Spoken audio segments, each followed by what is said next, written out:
rock and roll patterns and stuff like that, I think it's quite an advantage as well to play those bass drums melodies against just simple rock and roll patterns. So number one, I would play.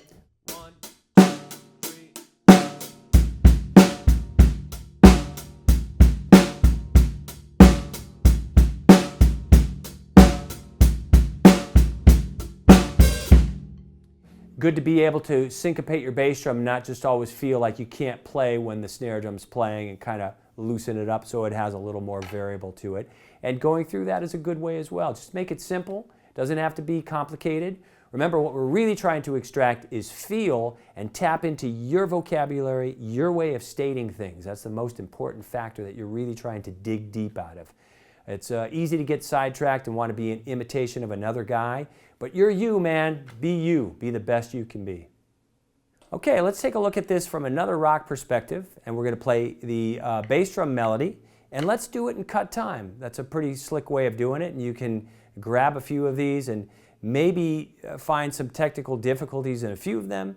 But instead of doing number one, let's do number two on page 34, because it lends itself in cut time to make it more sensible to some of the things that we would do. And now in cut time, we were playing before in eighth notes, 1, 2, and 3, and 4, and 1, 2, and 3, and 4. And in cut time, that would be a 1 and a 2 and 3 and a 4 and. So, couple things I could do in between those. I could maybe fill in 1 E and a 2 E and a, which would be cool. You know, you can think through and kind of choose what you're doing. If you were playing number one, you could maybe go 1 E, a 2, and 1 E, a 2, and. So you'd have your bass drum playing E with your snare drum. Those kind of syncopated exercises or locking them in together would be very advantageous as well. But let's stay with number two. 1, 2.